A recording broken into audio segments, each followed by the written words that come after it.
dua suku kata, yaitu meta dengan hodos. Meta artinya melalui, sedangkan hodos artinya jalan ataupun cara.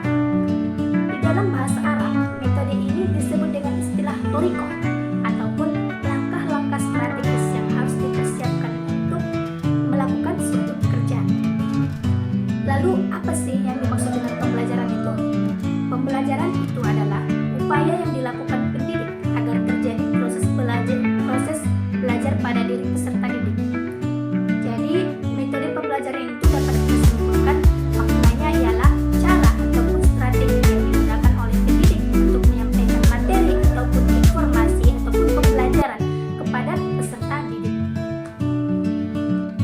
Baiklah teman-teman, yang kedua ada macam-macam metode pembelajaran. Teman-teman sekalian, macam-macam metode pembelajaran itu ada tiga. Yang pertama ada metode ceramah ataupun thoriqah khutbah.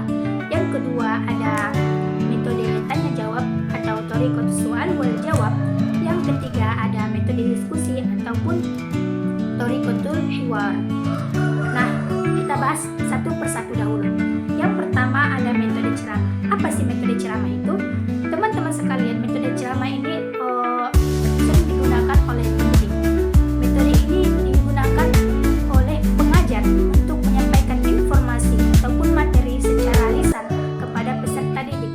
Di dalam metode ini yang berperan aktif adalah seorang guru ataupun pendidik.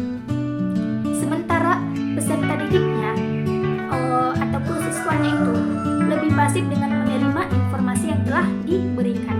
Dapat kita ambil contohnya, misalnya seorang pengajar mengajar sifat-sifat Rasulullah SAW, sifat-sifat mulia Rasulullah SAW kepada peserta didik. Nah, peserta didiknya menerima informasi yang telah diberikan dan mereka dapat mengamalkan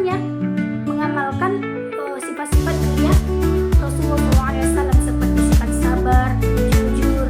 Nah, seperti itu. Yang kedua ada metode tanya jawab ataupun as-su'al wal jawab. Metode tanya jawab ini dengan metode ceramah ini saling berkaitan. Di mana berkaitannya? Nah, nanti kita bahas. Baiklah teman-teman, pertama kita harus tahu dong apa itu metode tanya jawab atau as-su'al wal jawab.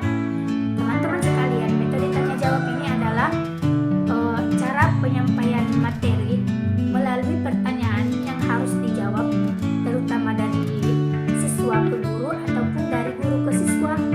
Nah, apa sih tujuan ini? Tujuannya adalah untuk meningkatkan pemahaman peserta didik terhadap materi dan meningkatkan interaksi antara guru dengan siswa.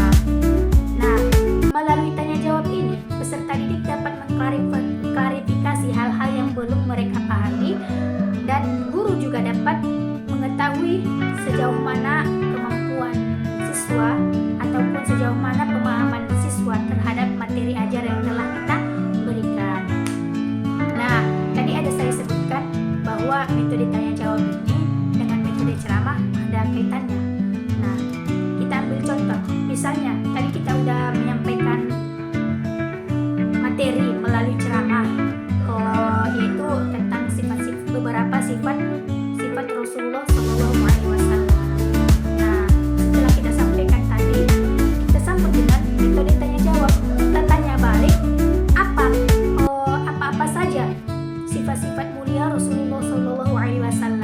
Makanya saya bilang tadi, metode ceramah dengan metode tanya jawab ini ada kaitannya. Nah, yang selanjutnya teman-teman ada metode yang namanya metode diskusi ataupun di dalam istilah bahasa Arabnya kita sebut dengan thoriqatul hiwar.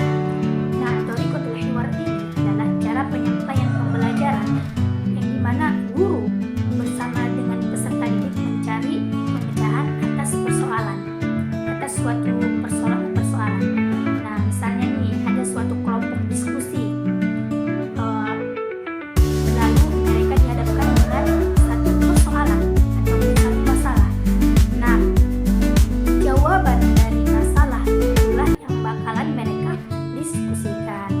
Nah, dari situ dapat kita ambil bahwa tujuan dari metode diskusi ini adalah untuk meningkatkan keterampilan berpikir kritis siswa dan keterampilan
bersikap sabar ketika menghadapi cobaan hidup, dan bersikap jujur.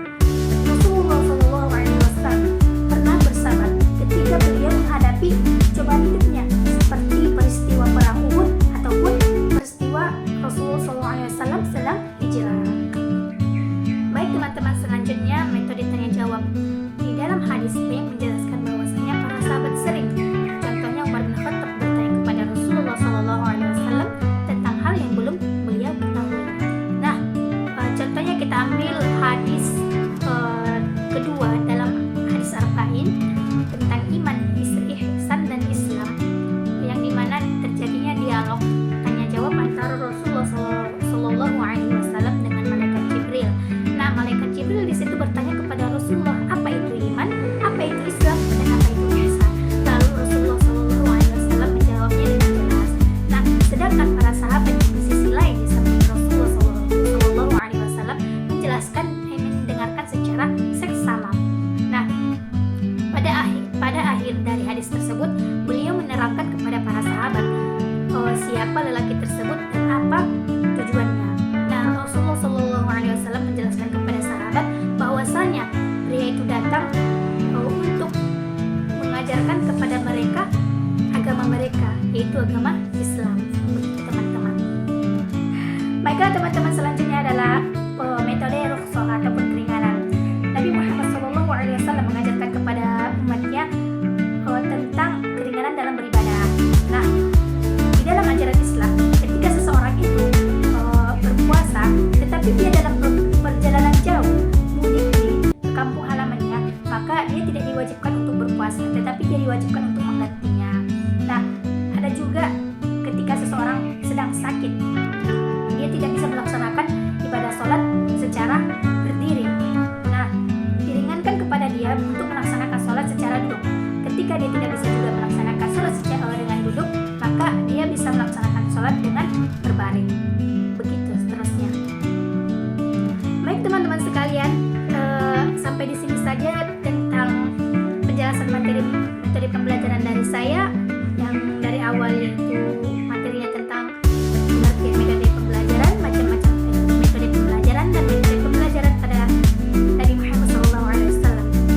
Semoga dengan video ini dapat mempermudah kita dalam memahami konsep metode pembelajaran itu, dan semoga kita dapat menjadi guru yang berguna bagi nusa dan bangsa, pendidik yang kreatif, pendidik yang cerdas. Cukup sekian.